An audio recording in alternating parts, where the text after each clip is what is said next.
Well, good evening, everyone. It's nice to see you in 3 dimensions. We are so thrilled that you have made it to the in-person and culminating portion of the Rabbi Marshall Meyer retreat on food justice. Our colleagues, Hanedi Dola, you want to say hello, as you remember, and Shanaz Dean as well, who've worked so hard to put all of this together. And I'm so excited about this panel that we're about to embark on. And we'll begin just by inviting our panelists to offer brief introductions of themselves, and we'll then turn around and learn a bit more about this wonderful space that we're in, and then follow it up with a bit more in-depth on the intersection, or really what brings them to work in food justice. So I'll start over here on my right with Sultana Ocasio. Yes. Hi, thank you for having me. I'm Sultana Ocasio. I'm the director of Food Bank for New York City's Community Kitchen and Pantry in West Harlem. I've worked in emergency food programs for a little over 10 years now, just about a decade, and I'm very happy to be here. Thank you very much. Hi, my name is Jana. I am the associate pastor at Metro Baptist Church, where we're sitting today, as well as the associate director of Rauschenbusch Metro Ministries, which is the nonprofit arm of Metro Baptist Church. And yeah, I'm excited to be here today and talk about some of the food justice initiatives that Metro and Rauschenbusch strive to do in our community. So thanks for having me. Good evening, everyone. My name is Mireya Vasquez. I am a volunteer here with the RM Food Pantry, and I have been in service helping my community for as long as I can remember.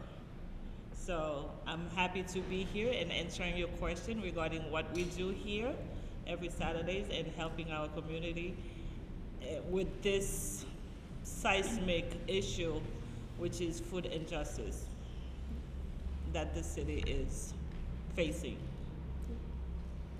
Good evening, everyone. I'm Isaac Adlerstein. I serve as the executive director of Broadway Community Incorporated on 114th and Broadway.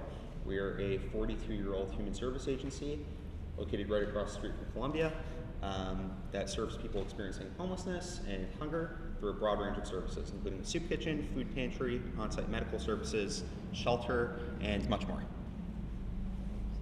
Well, thank you to all of you. And I guess that we're just going to start with right where we are, and the question of why have we brought you from the comfort of your own homes out into this beautiful space, kind of tucked away a little bit, and with an extraordinary group of ministries. And so perhaps Jana and Mira, you could explain to us a little bit about the history of the place where we are, and a little bit about what you do as well as it relates to food justice. Yeah, so the building that we're sitting in today is roughly 110 years old. Metro Baptist Church as an incorporation is actually much younger than the building itself. So this was originally a Polish Catholic church. And you can't see too well now with the sun down, but if you look at some of the iconography, there's you can definitely see some Polish influence there. But the history of Metro, I mean, as far as churches go, we're pretty much a brand new organization compared to other religious institutions in the city. We began meeting as a community in 1974, so next year we'll be celebrating our 50th anniversary, which we're very excited about. But really the original community that formed what is now Metro Baptist Church, which they began, they were renting a small office space on the Upper West Side, and from the very beginning there was a passion for just overall being a presence of service and a presence of good for those in the community who are most struggling. But there was a special focus on food justice within that. So Metro as a faith community has always paired our spiritual gathering and our spiritual practices with food justice, with feeding those in our community. So for instance, when they first started gathering in this office on the Upper West Side, what they would do alongside of their worship and biblical studies is they would cook they didn't have access to a kitchen as we do now in this building, but they would cook the largest vat of soup that you could possibly make, and they'd take it to the local park in the Upper West Side and feed whoever was in the park who was interested in having a hot meal that day. So that's, faith practice along with community service has always been like a foundation of who we are as a community. So we did that for several years, and then in 1985, we were lucky enough to, by the grace of God or whoever anyone might believe in, we were able to acquire this building, and the pastor at the time, a man by the name of Reverend Gene Boleyn, when we were signing the deed to the building, looked across the street and prayed this prayer where, looking at the building, he said, God, do not give us this building unless we're able to use it as a presence of good, a presence of gathering, a presence of service for our community 24 hours a day, 7 days a week. And so it's not quite 24 hours a day, 7 days a week, but it gets pretty close some weeks with our programming. So as soon as we acquired the building in the mid-1980s, emergency food services were a big part of what we did. Even still to this day, we hand out during the day snack bags and toiletry bags to whoever comes to the door needing them, as well as we started the weekly food pantry, which began giving out to-go bags and then has evolved into what it is today, which I'll let our volunteer here in just a minute talk about that. And then, long story short, in around 1995, we, Metro Baptist Church, founded the nonprofit, the 501c3 Rauschenbusch Metro Ministries, named after Walter Rauschenbusch, also known as the father of the social gospel, who was quite a presence in his day in the Hell's Kitchen community specifically, in order to expand the work that we were doing in the community, expanding our network beyond just our religious community, and of course opening ourselves up to grants and other resources. And the food pantry has just grown from then and has gone from to-go bags into client choice, and we have been more than privileged to not only meet wonderful clients in the community, but be connected to some wonderful, dedicated, long-term volunteers. And so I'll let you talk a little bit about what the food pantry looks like, unless I'm skipping ahead. Okay, all right. Well, thank you for this segue. Yeah. Again, my name is Mireya. I am, by fate, I discovered this place during the pandemic. But throughout my life, originally I am from the Dominican Republic, and my family, we are a family of faith and services, and my grandmothers, both of them, father's side and mother, our house, our farm, has always been to serve those, less and unfortunate. When we migrated here my family, they migrated to Canada. So from Dominican Republic, I went to Canada. That's where I was raised. And we continued the process of serving. I've always volunteered in church, whatever needed to be done. I've always been in service. And make the story short, came here to United States, finished high school, college, and was going through the process. Have a great career, but something was lacking. I was missing that part of my DNA, which was serving people. And my final year, where I had to declare my major, found something that I was able to, connect the link that was missing, which was in the service industry. So I was able to do that for a good 15, 18 years. And I found what I majored in and doing to make money. I was able to preach the gospel and service the Lord, and also help others plan ahead, especially for things like this: financial planning, food, final expenses. But that little part was always missing in me, food. I've conducted seminar to senior, organization. I've worked with Union Settlement, Uptown, East Side, where I would do seminar, and most of the seniors, they would tell me, at this age, the worst part, if they don't come to the senior center, they will not have enough to eat for dinner or lunch. Whatever they're getting from Social Security is not enough to pay the rent, medication, and to have 3 good meals. So they need to come to places like a senior center or pantries or wherever they're giving out food. And that always touched me. And whenever I heard things like that, so I've always kind of find ways trying to help my community as much as I can. When COVID, hit, we were in lockdown, so then what? What am I gonna do? I discovered a place, my neighborhood, Washington Heights, and just walking by, I needed something to do. I found a local church. Again, the Lord is calling me to serve. So the pastor and a group of people, they were giving food to the community. I got involved. Before you know it, I was helping full-time for 2 years throughout lockdown. Took over the place, managed, and at that church, we have served, in a bad day, 1,000 meal, family, a day during the height of the pandemic. And a good day, it could be 1,500, 1,600 signature and bags given out. And I used to work there, so I used to put in 18 hours. So every day I did it, I loved it, and it was something to see that the Lord provided for, for its children. So the world reopened, everybody started going back to work. One Saturday, I was walking by, I work around here, I discovered this place. And it was August, July, and there was a huge line outside. And they used to have a table outside. And the community that we served is mainly Asian community. And one of the volunteers, the way we work, they'll come in, register, they get their name and get a little card. And my poor friend was sitting down, there were over 50 people hovered over her.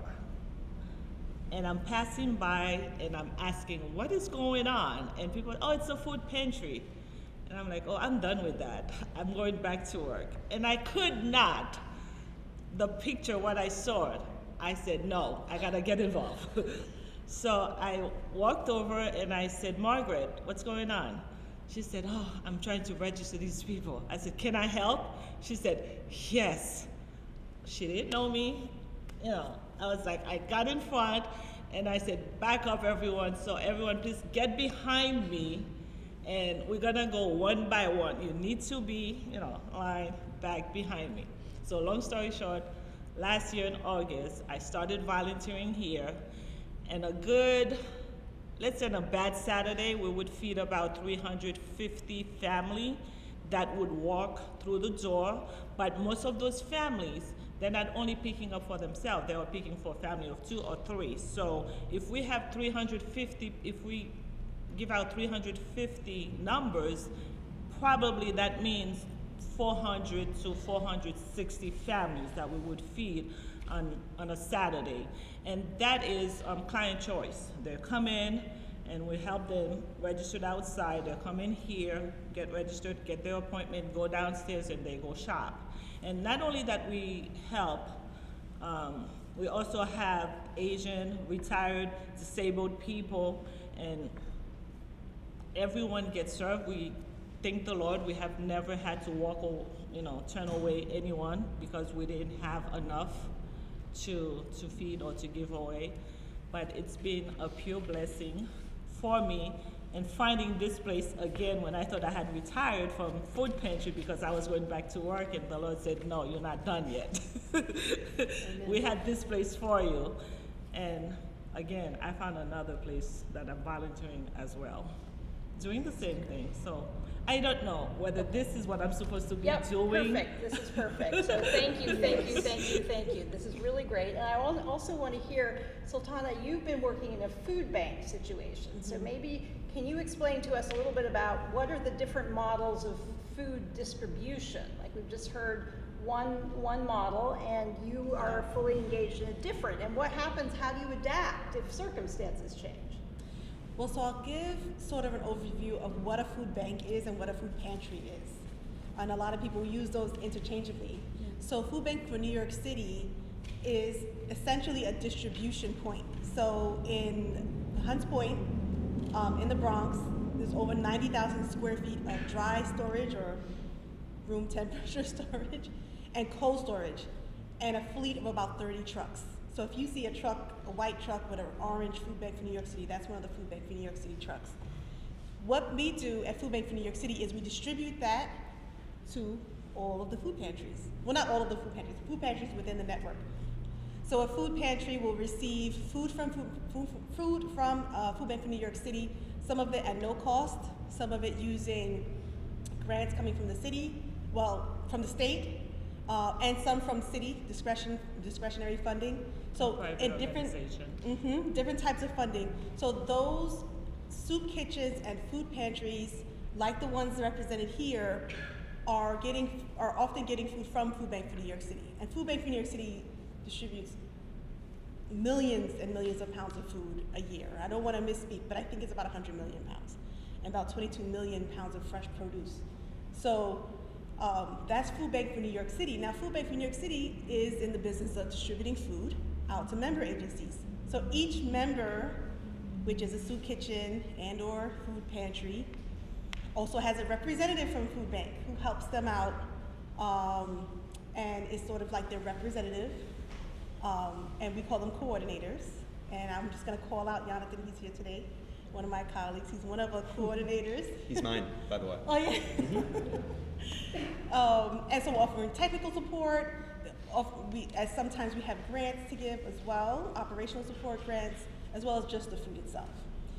One of the things that we do also is we respond. So what are our agencies saying to Food Bank about what they need? Do they need more fresh produce? Do they need refrigeration? Do they need, what hours do they need to change their hours for delivery? What is going on all the way in Staten Island to all the way in the Bronx near Westchester to far Rockaway? What is going on in each community? And being able to be responsive to that, to the needs of the halal needs, the kosher needs, the culturally responsive needs. People want plantains, they want bok choy, they're not interested in endives as much. What does it mean to give a whole community rutabaga who doesn't eat rutabaga, right? So it's like, thank you, kind of, and everybody's looking at it like, do I just bite I know. it or what? I used to get trucks of them in my Washington Heights Spanish. They don't know what that is. And unless I explain to them, it's almost like yuca or, yame. You boiled it, potato, or there's a lot you can do. And yes, I have experience with the food bank I have ordered from you. And yes, when we've gotten those, at some point I had to tell my coordinator, please don't, because the ethnic group around here, we do not know how to cook it. So, and yes, you have come around and take survey and seems what is the ethnicity, what do they consume, so that we're not ordering things that, we're going to be throwing out. Right, so that distribution of food throughout the city, again, like I said, some neighborhoods, Eastern European, some neighborhoods, Caribbean. What does it mean to service each kind of neighborhood, the communities that they're coming from, the agencies themselves and their personalities, their houses of worship, or their community organizations with no religious affiliation. I also hold a unique position in that, so Food Bank for New York City's main business is distributing food throughout the 5 boroughs. But we're kind of lucky in that we actually have our own site. So in food banks, the Food Bank of Chicago, well, Chicago does have one, but different food banks may not have their own food distribution direct service site. So I actually come from agency in the Bronx called Muslim Women's Institute, where in Highbridge, where I was one of the recipients of Food Bank's food. And I had a food pantry, and I was running a faith-based community organization before going to Food Bank itself and running the community kitchen. And the community kitchen on 116th Street, if you know, right off of 8th Avenue, it's been on that block since the mid-'80s. So right about the same time, right about the same time that Metro Baptist Church was We moved got into the this building. Food Bank for New York City was running a community kitchen on 116th Street. So we have a presence in Harlem, a history in Harlem, and it's open to all New Yorkers. If you want to make it out there, you don't have to live in Manhattan or Harlem. And I know that I do tangents, sorry. Side note, and then also each agency might have their own distribution rules. So some agencies say, in this zip code, we need you to live here, which is their prerogative and how they serve, right? As long as they're not discriminatory with the individuals. But anyway, at the Food Bank for New York City's community kitchen, we are open to all, and we've been there since about the mid-'80s. So I have the perspective of coming from Food Bank for New York City, where I know how we distribute food across the city, but also running a site that has hot meals 5 days a week, grab and go meals, and a food pantry that serves in total about 100,000 meals a month.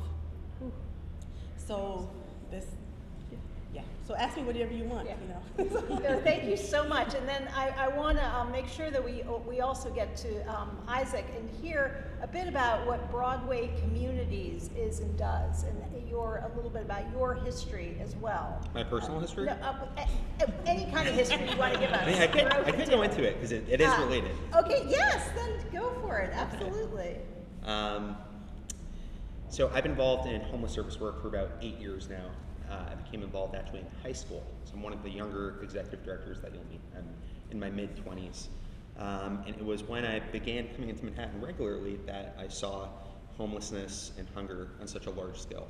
I grew up in a relatively well-off neighborhood in Queens and then moved to Long Island when I was 13 and did not see poverty too much. But when I began coming into Manhattan in my junior year, that's when things really changed for me. And to make a long story short, each time that I passed someone, I just couldn't help but stop, talk, maybe give a granola bar.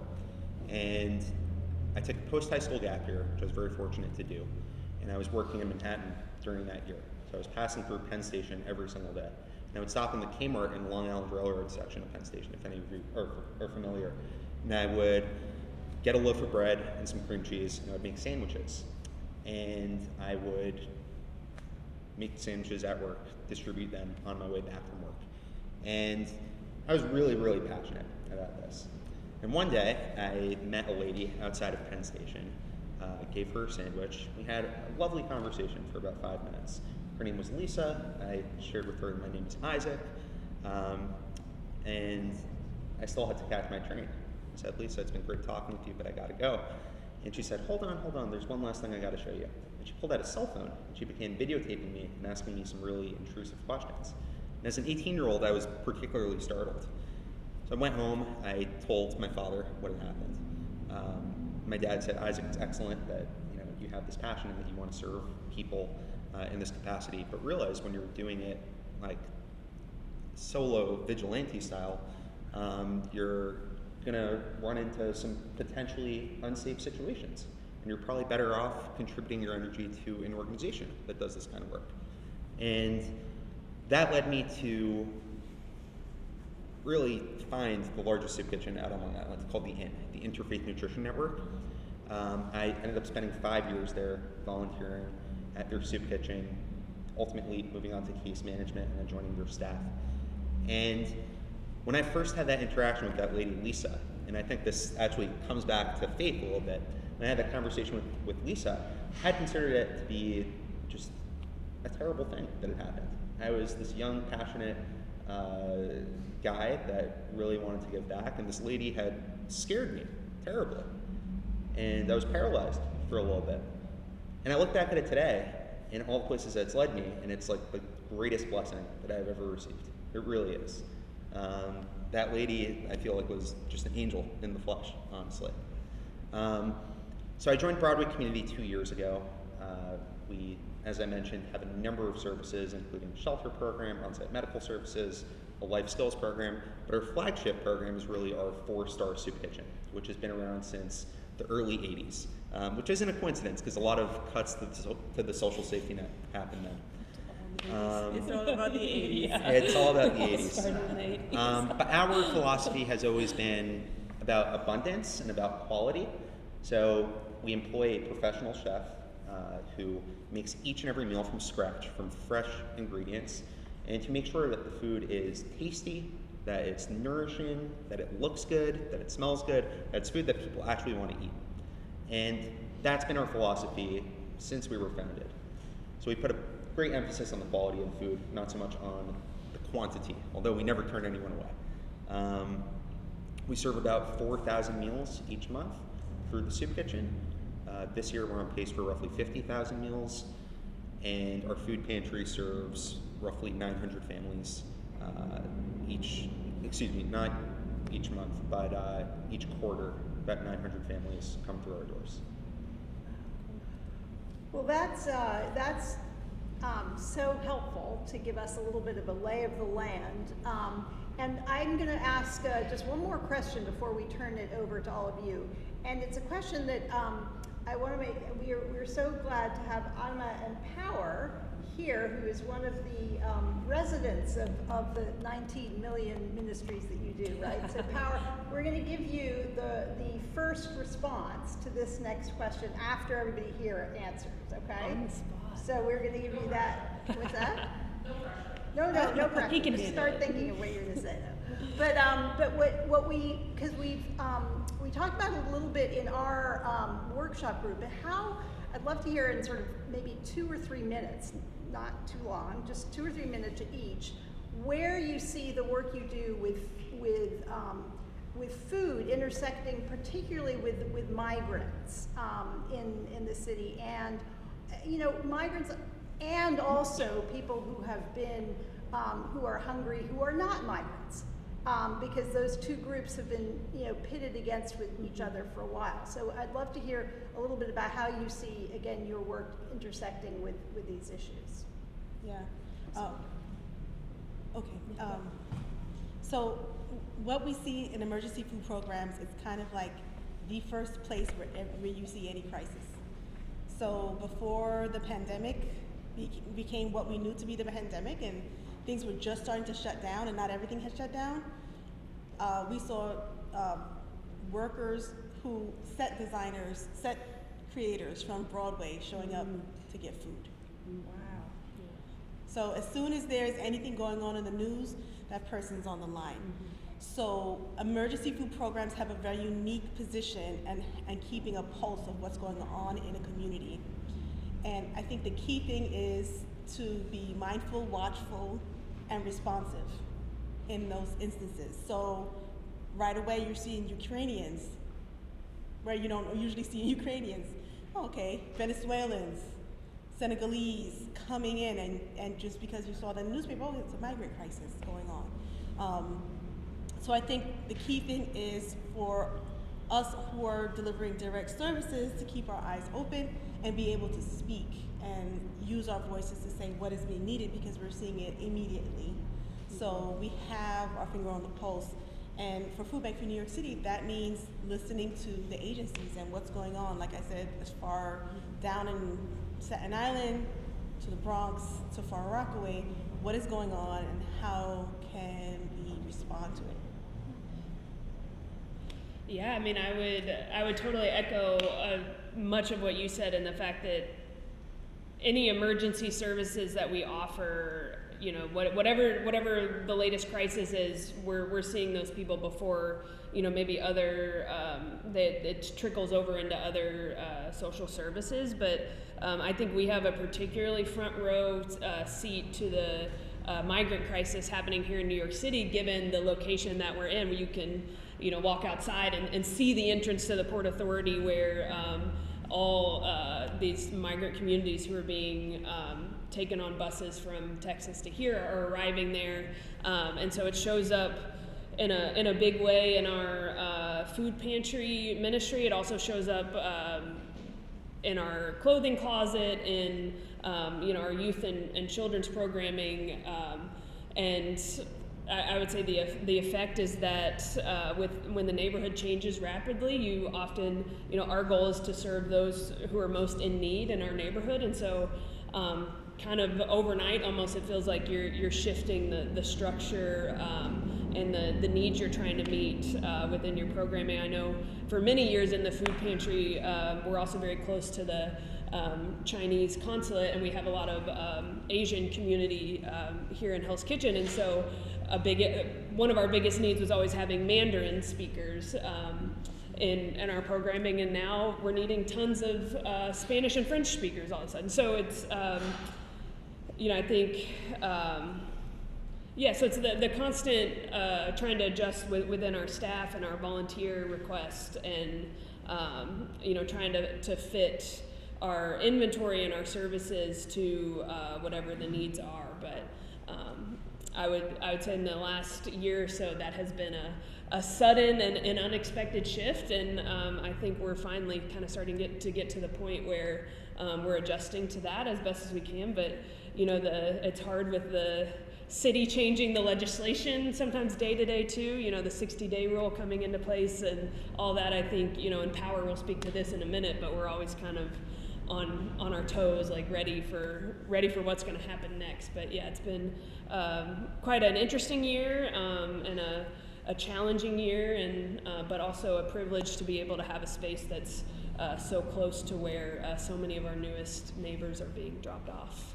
I would just have to mention that the first time I met Jana, I was looking around on the phone, calling random houses of worship to see if they wouldn't mind hosting a pop-up barber shop. It seems that there was a part of the community. This was shortly after the hotel here, and somebody had a whole lot of tools to cut hair, and no place to do it. And I just have to say, what a contrast it was speaking to you, who I'd never met. You didn't know me from Adam, calling you on a Friday. Could you open your church tomorrow for 5 hours for a migrant barber shop?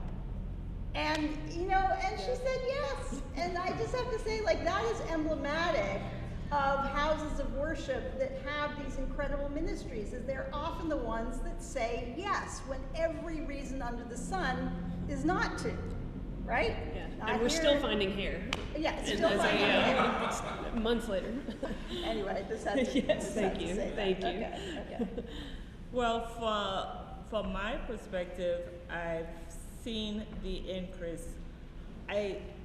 Once the migrant crisis started, I started to think, how is that going to affect the city, the budget, and everything, all the way down to the pantry. And I have seen the increase, little by little. They started coming. When I feel bad saying they, seeing families, communities that we have not seen people, because our crowd here are, I would say 95% is the Asian population, and probably 1% Spanish. And all of a sudden, on a Saturday, I would have 10 migrant families. And the following Saturday, 2 weeks later, it'll be 20. So it started increasing slowly. And then it's funny, but we start our pantry at 9 o'clock, and we have our clients here at, online at 7 o'clock, or some of them say they here since 5 o'clock in the morning. And by the time I get here, sometimes 8 o'clock in the morning, we've already had 90 people waiting online. And of those 90, we already have about 20 new clients coming in seeking assistance from us. And we have to adjust our policy, how we will manage, how we will serve them, because we already have a policy, for newcomers. And Crystalline and Aaron, we're always going up and down. Okay, I'm keeping tab. I have 20. There's 25. So what's the decision? What are we gonna do? So that's what we had to manage. And the past few weeks, I have seen an increase with the Hispanic community, and now I'm seeing some Senegalese coming. Lots of Senegalese, yeah. And 2 weeks ago, I told Crystalline she had to leave early, and I told her I hated her because she left me, and I had to speak English, Spanish, and French at the same time. I had a headache. Good for you. And none of us are so high and mighty that we can never become hungry. I mean, just one day without food, we can become hungry, and we can face chronic hunger. We can face homelessness. All it takes is a medical emergency, the loss of a job, crisis of any sort, that any of us could find ourselves in such a precarious situation.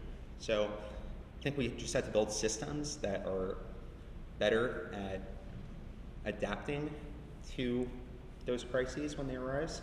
Every single year, Americans give more and more charity to emergency food organizations. More and more. But yet hunger isn't going down. There's something very wrong with that equation. And the answer is not building more soup kitchens and food pantries or establishing more of those.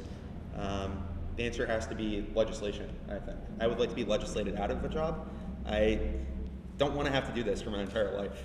It's pretty tragic that here in the States we have, such a need that there is an industry built around hunger and homelessness. It shouldn't be. So I think we should all be calling to be legislated out of our respective jobs. And we'll find something else. I'm confident in it. But the influx of migrants, I think, is a real test for us as New Yorkers and as Americans. It's really everything that we stand for as a city and that we're supposed to stand for as a country, welcoming those who arrive at our shores. And the most basic fundamental right is the right to food and shelter. Maslow's hierarchy of needs, that's fundamental. You're not gonna find a job, you're not gonna find self-fulfillment if you're hungry or if you're cold, if you're unsheltered. Yeah, it's not gonna happen.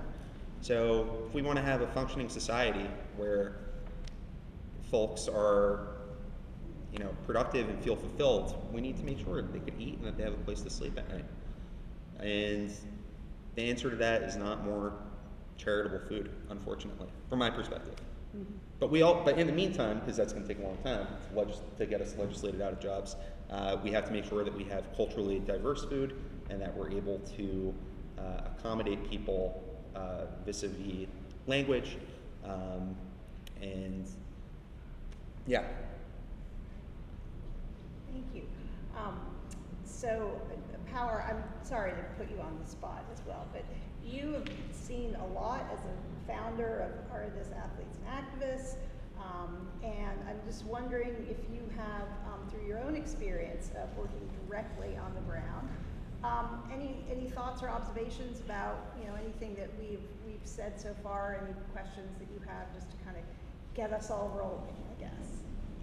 So I don't have any questions. I just want to address that or state that artists activists started out of food justice.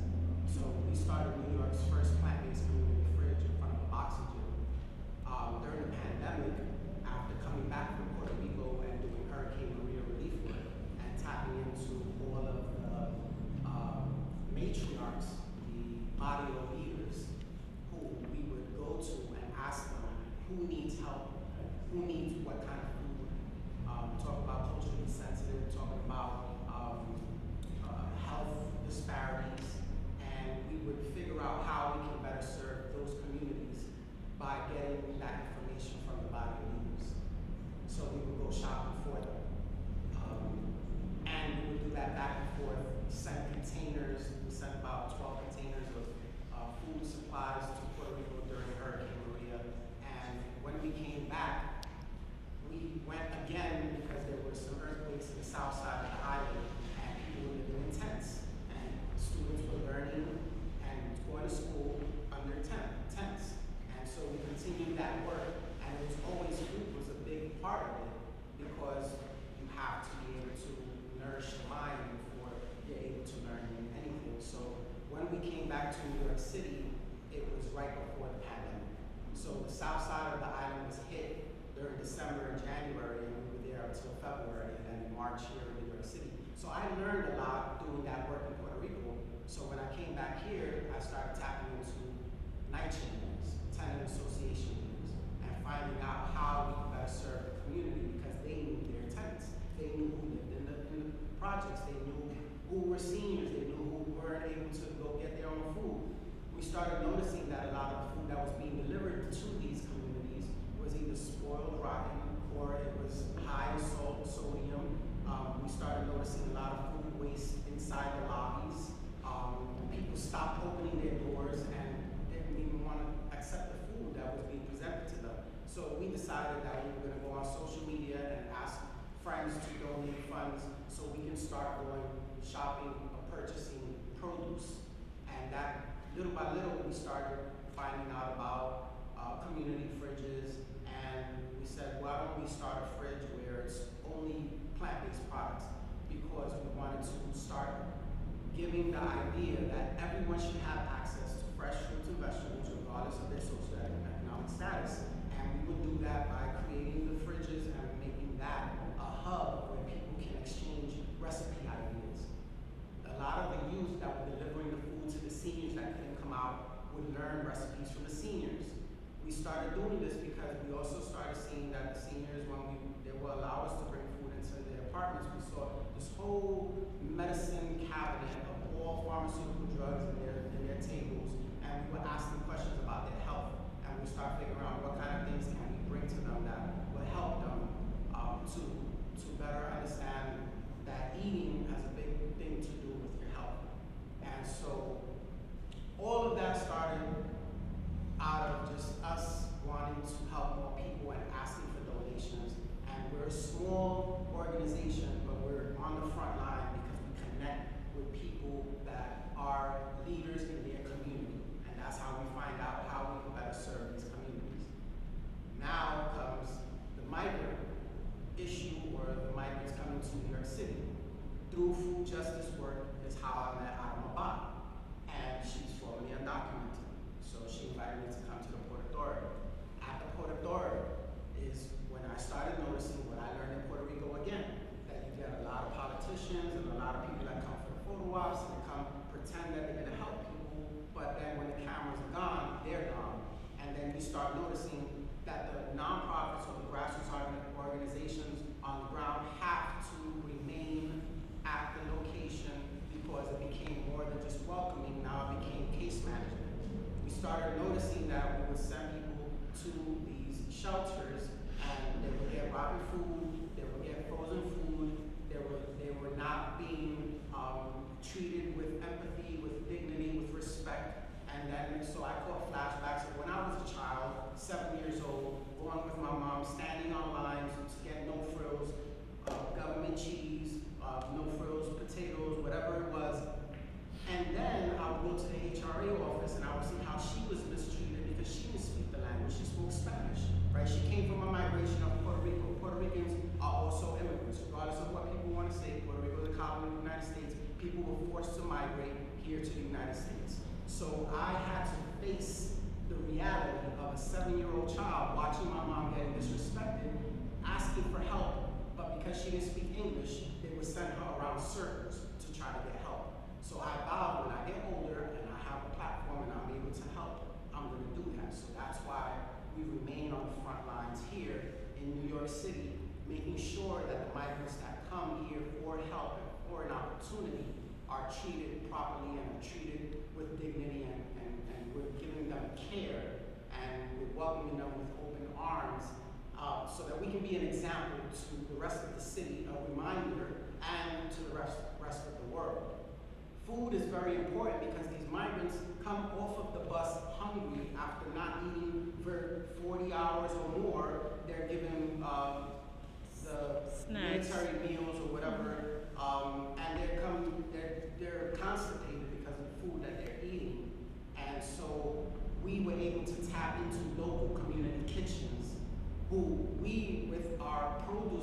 get, we would share, or tofu, or whatever we would get, and they would cook the food and bring it to the Port Authority.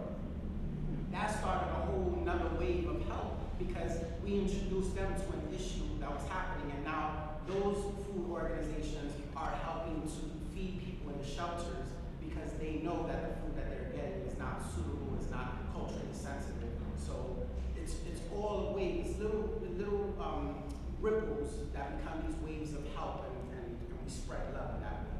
Wow, thank you so much. That is a fabulous testimony, and we can all, a lot of us who've been working with you in Ottawa could just testify to that these are not hollow words, and that you've managed to really be on the ground and touch more New Yorkers than any agency, as far as I can tell.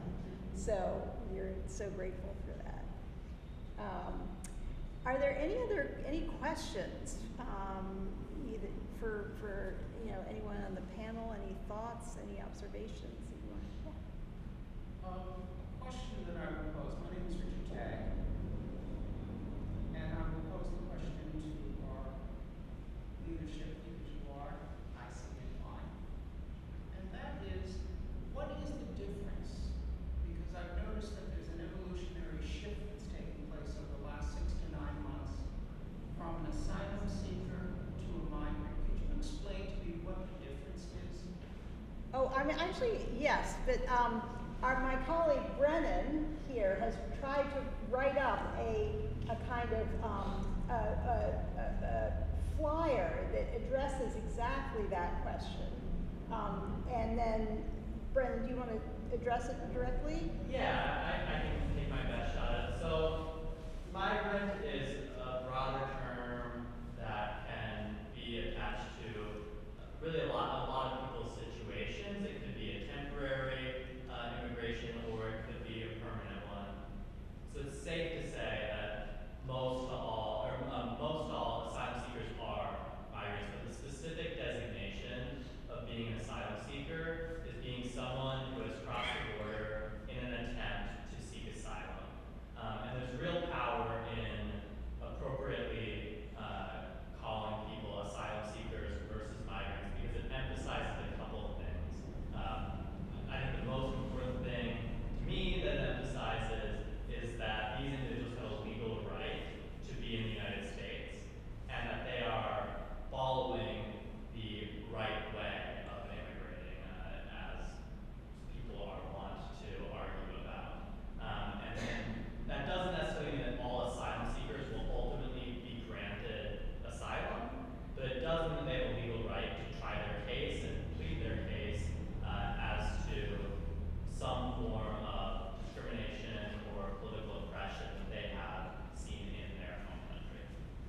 And so primarily and overwhelmingly, the people we're seeing, the newest New Yorkers, are asylum seekers, and not necessarily only migrants. I would have a follow-up to that, and that would be, how does the federal government and, shall we say, state government here in New York perceive the word migrant? Is it actually utilized, or is it, shall we say, something that now is being created to make this particular community banal, as opposed to the asylum seekers who have urgency? That's what I'm trying to understand. And it seems that everybody has embraced the word migrant. And from what I understand from my research and the people that advise me, the word migrant doesn't even exist. There's no, yeah, you're totally right. There's no legal designation of being a migrant. I think you are spot on. We should be advocating for increased use of the appropriate legal designation, which is asylum seeker, and moving away from migrant, which is more often used, especially by the right-wing media, in order to try and discredit people's legal right to be here. I think it's becoming the new than saying illegal Yes. aliens or immigrants. It's short for Because I think immigrants. we It's spoke about migrant. this because we're constantly needed in the school court. And the conversation about the baggage, you want to talk about that? The what? The baggage, which is the baggage on this. Yeah. The work that we do. Funny story, not so funny. One time when I was trying to run an organization on nothing, I approached a funder, and he goes, "Sister, go to bed. Sister, the work you do is great, but isn't it just Band-Aid services? They weren't interested." And he just stopped me in my tracks because I come from Brooklyn, and what was going to come out my mouth needed to come back. But essentially, wow, that's something you have to not be bleeding to call it Band-Aid services, because if you were bleeding, you would want the Band-Aid.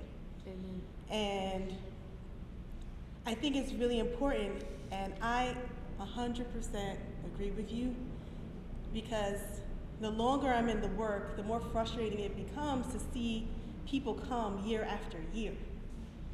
So if I saw you 5 years ago and I'm still seeing you, there's no change, and it feels like you're going to just continue to come to the pantry and get emergency food, and that is your lot in life, and that's not what it's for. That's not how. So the emergency food system, as it has evolved through the years, and how TFAP, which is a federal source of food, can you guess which decade TFAP started in? 1980s. In the 80s.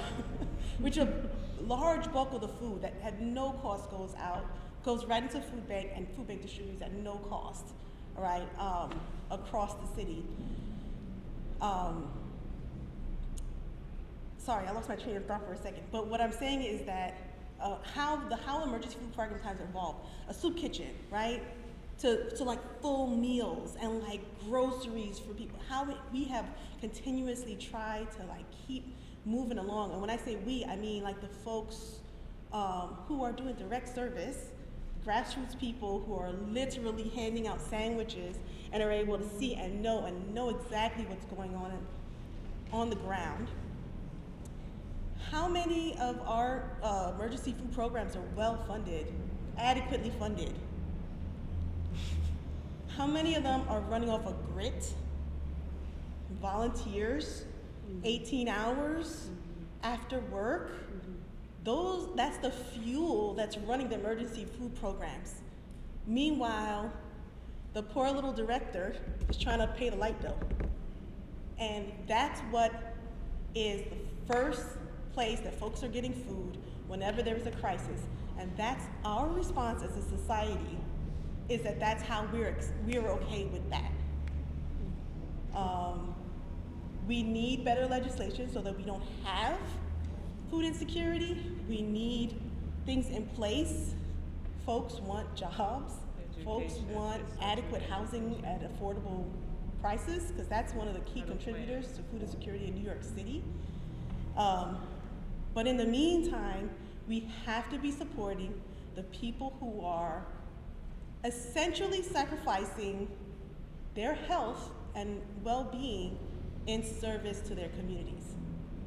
And they have the pulse, they know what's going on, they know exactly when, and they know exactly how and what needs to get done. And amplifying their voices and calling on our society as a whole, lawmakers, whoever, to understand that this is not the way this is not sustainable. It's not sustainable. We can't respond to a crisis saying, come and volunteer your time out of the goodness of your heart. You know, you're putting so much pressure. This is coming from a person who oddly just developed a kidney stone out of nowhere. I'm just saying. Oh no. Right? I was like, what's wrong with me? It's like, rest, right? You need to take care of yourself like you can take care of others. So we're relying on the backs of volunteers and people with good hearts. I was like, take me off that list, thanks. You know, no, I'm just kidding. But I want to be on that list, but also be well myself, and that's what we all should have for ourselves. So I think amplifying and making sure that our voices are heard, and understanding that these organizations that are out here at the crack of dawn, late at night, delivering food to people, migrants, asylum seekers, people with a beating heart that are looking for food, and making sure that we have a better way to support. It's easy to just say, oh, here, I'm gonna drop off a couple of pallets of food for you. It's like, thanks, who's gonna pick that up, bring it in? Who's gonna, I laughed when I smiled when you talked about how, cause like you know how to get it together and organize the food distribution is extremely logistical. It is. And not everybody can do it that well. It's hard. Yeah. But that takes it's like here you are, run a restaurant, I'm just gonna give you the food. Here you are, run a grocery store, I'm gonna give you the food. But you need more than that. Don't you need cashiers? Don't you need prep cooks and dishwashers? You need all those things to effectively run any kind of distribution of food. But we are okay with just saying that volunteers can do it. And volunteers are fantastic. They're smart, they're capable, they're dedicated, and they deserve more. Well, on that note, Sorry. I got on my no, soapbox. it's true. It's I'm in a so church true. and I got on this. I